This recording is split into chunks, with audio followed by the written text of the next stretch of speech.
across the street from Boston Harbor.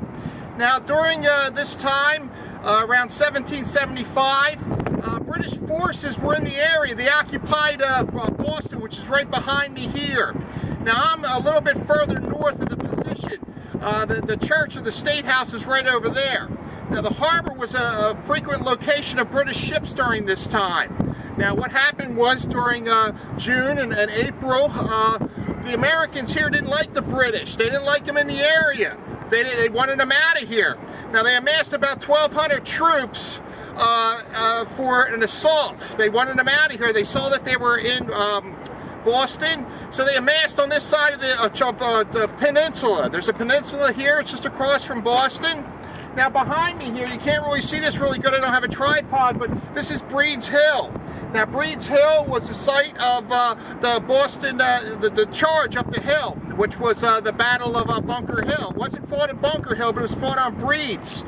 Now, in the distance, about a quarter of a mile to a mile up this hill, there's a monument that was put in around the early 1820s or 1830s. Now, on about June 16th, on the night of June 16th, about 1,200 Americans went on top of this ridge up in the distance about a mile away, and they had fortified it with redoubts. Now, I was up there and I saw where the redoubts were.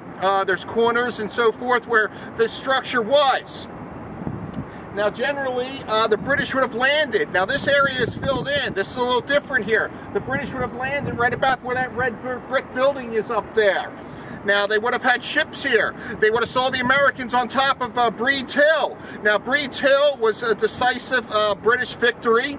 Now, we'll get into that in a second about what happened on the hill.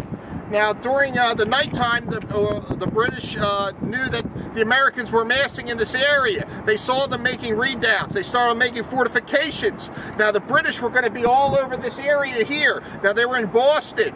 Now, what they wanted to do was they wanted to occupy the hills all around Boston to protect this area from a possible invasion by some American forces. Now, on the morning of June 16th, the British came here. They wanted them off the hill. They didn't want them up there. They saw them up there. They saw 1,200 Americans on the station on that top of that ridge up there. They didn't want them up there. So what they did is they brought about 1,200 troops under William Howe, which was the commander at that time. This is early on in 1775, to this area where I'm standing right here. They would have parked the ships here. They would have departed. They would have taken dinghies across here because it was shallow. It was a shallow port. It's not like today where it's a deep port. They would have transported about 1,200 British troops, about upwards of 2,000 British troops up that hill. Now, the assault itself. Now, what they did, there was two lines. Okay, basically what happened was, this is early on, this is 1775. Now, what happened during early on was the tactics were to storm a position. They would fixate a line. There'd be a line, they would just go right up the hill, and they would try to take the position with bayonets, with fire, because these are up on top of the hill, this is militia. These aren't Continental troops, this is early on in the war. So what they did is they landed their forces. They saw that the Americans were up there. Now, halfway up the hill, the Americans had 3 redoubts. They were small redoubts, probably about 8 men per redoubt. They were basically sentries saying, "Hey, look, they're coming. Let's get up the hill." So basically, as the British started to advance up this hill, they took these redoubts one at a time. Now, the last redoubt was right on top of Breed's Hill. Now, there was about 800 to 900 American troops on top of that hill. Now, what's going to happen is the British are going to take casualties. Now, what's going to happen is about 200 to 400 men at a time are going to go up in a line. Now, there's going to be grenadiers. The grenadiers are going to be on the right side of the line. They're in the position of the high rank. They got these bearskin caps, these really tall caps. Now, the officers at this time had gold rims. They had gold rims on their hats. Now, they were easy targets. Now, up on top of this hill, you had Americans with Kentucky rifles. Now, these guys were smart. They would shoot and kill you. Now, a lot of sharpshooters were picking off officers on top of this hill. Now, I was on top of that ridge, and I could see for about 200 yards. Now, these guys had a clear line of shot. What they would do is sit up on that redoubt and just pick off the officers that were coming on top of that hill. Now there was 3 assaults on top of the hill. 2 waves were totally destroyed. They annihilated the British. There was almost about 300 casualties laying on the side of that hill as the Americans were up on top of that position. Now during this time, the British they didn't know American tactics, so they just kind of went up the hill and thought the Americans would run. Now these guys were tough. They stayed on top of that hill and they fought. Now the third British wave was a little more smarter. What they did off to my west a little bit, they tried to outflank this position.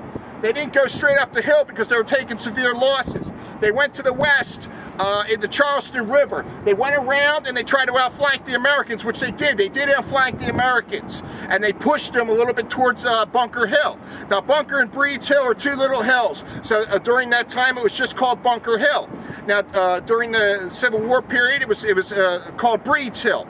But most of the fighting took place on Breeds Hill, which is right behind me. Now, Bunker Hill, when the Americans were being outflanked, they went to the west, and at that time they ran right into the outflanking maneuver of the British that were coming up Bunker Hill at that time. So most of the American casualties were taken on the retreat. Now the American losses are about 200, and the British losses are upwards of 200 to 500.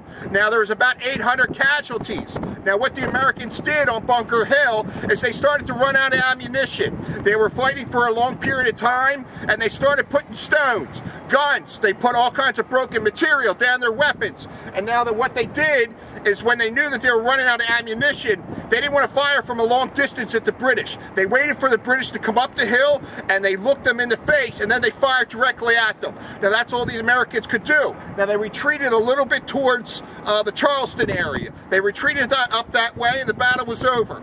Now, it was a decisive British victory, we all know that, but it led to the fact that we could take on the best army in the whole world, which we did. We stopped them, we killed them, we inflicted a lot of casualties on the British that were coming up this area in the late afternoon of June 16th, 1775.